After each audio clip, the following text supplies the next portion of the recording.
왕령은 미치지 않았다. 세종이 친 덫에 걸린 형님. 한 남자가 길거리에서 비틀거립니다. 손에는 빈 술병이 흔들거립니다. 대낮부터 거리를 누비며 소리칩니다. 지나던 백성들이 고개를 돌립니다. 남자는 남에게를 훔쳐 달아납니다. 조선에 쫓겨난 왕자 양령입니다. 사람들은 그를 미치광이라 부릅니다. 남자를 뺏기고 정신을 놓았다고 말합니다. 하지만 그의 눈빛은 번뜩입니다. 이 사건의 장막을 걷어보겠습니다. 살면서 배신을 겪어본 적 있습니까? 믿었던 사람의 등에 칼을 맞습니다. 눈앞에서 화를 내는 적은 피합니다. 웃으며 다가오는 적을 경계해야 합니다. 등을 두드리며 내 눈을 가립니다. 피 한 방울 없는 심리전이 벌어집니다. 인간의 욕망이 민낯을 드러냅니다. 오늘 이야기는 가장 서늘한 배신입니다. 조선 궁궐의 치밀한 두뇌 싸움입니다. 동생 세종이 어좌에 앉았습니다. 성 양령은 도성 밖으로 쫓겨납니다. 권력을 잃은 자는 숨죽여야 합니다. 조금만 움직여도 목숨이 날아갑니다. 하지만 양령은 사냥터를 누빕니다. 남의 첩을 강제로 끌고 들어옵니다. 매일 밤 거친 술판을 벌입니다. 상식 밖의 행동이 계속 이어집니다. 여기서 잠시 궁궐을 보겠습니다. 대궐마당에 신하들이 엎드립니다. 양령을 죽여야 한다고 외칩니다. 머리를 찌으며 사약을 요구합니다. 법을 어겼으니 목을 베라 청합니다. 세종은 묵묵히 그들을 내려다봅니다. 신하들의 상소문을 조용히 덮습니다. 형을 죽일 수 없다고 선을 긋습니다. 오히려 신하들을 물리칩니다. 형을 괴롭히지 말라고 호통을 칩니다. 세종은 수레에 짐을 가득 싣습니다.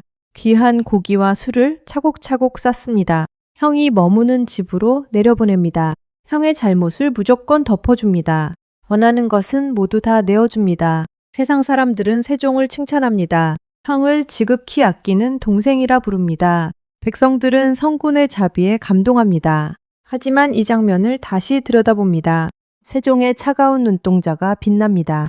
그의 속마음은 칭찬과 달랐습니다. 끝없는 관용은 때론 독약이 됩니다. 아무도 양령의 행동을 막지 않습니다. 제어가 풀린 마차는 절벽으로 갑니다. 양령의 유탈은 갈수록 심해집니다. 백성들은 그를 보며 혀를 찹니다. 그는 거리에 나앉은 죄인으로 전락합니다. 사회적 숨통이 완전히 끊어집니다. 누구도 그를 왕으로 원하지 않습니다. 세종이 짠 고도의 덫이 완성됩니다. 형을 죽이면 폭군으로 기록됩니다. 살려 2대, 바보로 만들어버립니다. 정치판에 영원히 발을 못 들입니다. 세종은 조용히 미소를 지었을 겁니다. 손에 피를 묻히지 않고 끝냈습니다. 가장 강력한 정적을 스스로 지었습니다. 이것이 진정한 권력의 속성입니다. 왜 세종은 이렇게 움직였을까요? 당시 아버지 태종이 살아있었습니다. 태종은 이복 형제들을 모두 죽였습니다. 피를 밟고 올라선 군주입니다. 어좌 뒤에서 세종을 지켜봅니다. 세종이 형을 죽이려 나선다면 어떨까? 태종이 먼저 칼을 빼들 것입니다. 세종은 아버지의 칼춤을 멈춰야 했습니다. 자신의 손을 깨끗하게 유지합니다. 그렇다면 양령은 진짜 바보였을까요? 수레가 양령의 마당에 도착합니다. 양령은 고기를 뜯으며 술을 마십니다. 동생이 보낸 선물을 곁눈질로 봅니다. 그는 술잔을 바닥에 집어던집니다. 기생의 허리를 감고 크게 웃습니다. 그도 동생의 덫을 정확히 알았습니다. 자신이 똑똑한 척하면 목이 날아갑니다. 살아남으려면 미치광이가 되어야 합니다. 그는 진흙탕을 기꺼이 뒹굴었습니다. 권력 앞에서 형제의 우애는 녹습니다. 두 사람의 살벌한 연극이 펼쳐집니다. 동생은 한없이 착한 왕을 연기합니다. 형은 통제불능의 바보를 연기합니다. 이 연극의 승자는 명백히 세종입니다. 원령은 평생 손가락질을 받았습니다. 아무도 그의 깊은 슬픔을 몰랐습니다. 세상에서 가장 고립된 왕자였습니다. 세종도 그 슬픔을 분명 알았습니다. 하지만 형의 파멸을 철저히 이용합니다. 형의 파멸이 곧 자신의 영광이 됩니다. 왕관의 무게는 눈물을 허락하지 않습니다. 수백 년 전 궁궐의 공기가 느껴지십니까? 이 차가운 역사를 현실로 가져옵니다. 우리가 사는 세상도 거대한 궁궐입니다. 인간의 욕망은 시대를 가리지 않습니다. 목적을 위해 서로의 발목을 잡습니다. 빌딩 숲 사이로 사람들이 걷습니다. 사무실 책상에 서류가 쌓여갑니다. 한 동료가 웃으며 커피를 건넵니다. 나의 잦은 지각을 몰래 덮어줍니다. 실수해도 괜찮다며 등을 두드립니다. 당신은 그를 은인이라 굳게 믿습니다. 마음을 열고 모든 속내를 털어놓습니다. 하지만 그 동료의 눈빛이 변합니다. 인사평가 서류가 책상에 오릅니다. 그는 당신의 실수를 모두 기록했습니다. 자신이 승진하기 위해 당신을 밟습니다. 당신이 스스로 무너지기를 기다렸습니다. 가장 뼈아픈 배신이 등 뒤에서 옵니다. 대놓고 화를 내는 상사가 났습니다. 달콤한 칭찬이 당신을 늪으로 끕니다. 당신은 서서히 바보로 전락합니다. 이것이 현대판 세종의 함정입니다. 경계심을 풀면 사냥감이 됩니다. 양령이 받았던 고기와 똑같습니다. 끝없는 관용 뒤에 칼날을 보십시오. 세상에 이유 없는 배려는 없습니다. 모두가 자신의 욕망을 위해 움직입니다. 이 불편한 진실을 마주해야 합니다. 상대방의 착한 호의를 믿지 마십시오. 지나친 칭찬을 항상 의심하십시오. 스스로 한계를 명확히 그으십시오. 자신에게 엄격한 잣대를 대십시오. 우리는 이 덫을 피해야만 합니다. 쓴소리하는 사람을 곁에 두십시오.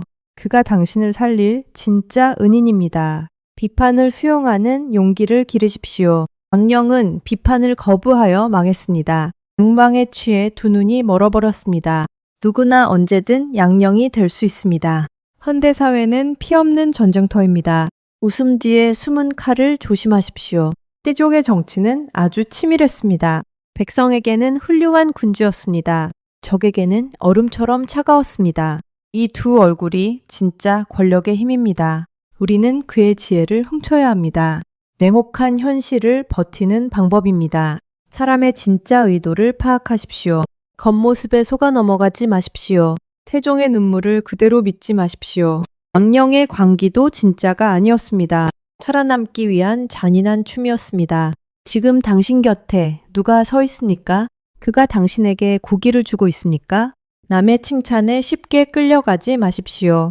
굳건하고 단단한 기준을 세워야 합니다. 그 기준이 당신을 굳게 지켜줍니다. 스스로 룰을 만드는 사람이 되십시오. 장기판의 말로 전락하지 마십시오. 인생의 주도권은 당신에게 있습니다. 남의 속마음을 읽는 힘을 기르십시오. 자신을 돌아보는 거울을 닦으십시오. 역사는 거대한 수레바퀴와 같습니다. 과거의 실수를 반복하지 마십시오. 조선의 기록을 가슴에 새기십시오. 우리의 삶은 궁궐보다 치열합니다. 매일매일 생존을 위한 싸움입니다. 전혀 겁먹을 필요가 없습니다. 지혜를 갖추면 이길 수 있습니다. 배신을 피하는 눈을 꼭 가지십시오. 역사 속에서 그 해답을 찾으십시오. 내일은 훨씬 더 단단해질 것입니다. 치열한 세상에서 승리하길 응원합니다. 당신의 삶을 굳건히 지켜내십시오. 오늘 들려드린 형제 잔혹사 이야기, 세종의 치밀한 심리전이었습니다. 깊은 울림을 얻으셨기를 바랍니다. 인간의 진짜 모습을 발견하셨습니까? 영상이 좋았다면 구독 부탁드립니다. 당신의 응원이 큰 힘이 됩니다. 다음에도 흥미로운 역사로 오겠습니다. 지혜롭고 편안한 하루를 보내십시오. 지금까지 역사로 보는 오늘입니다.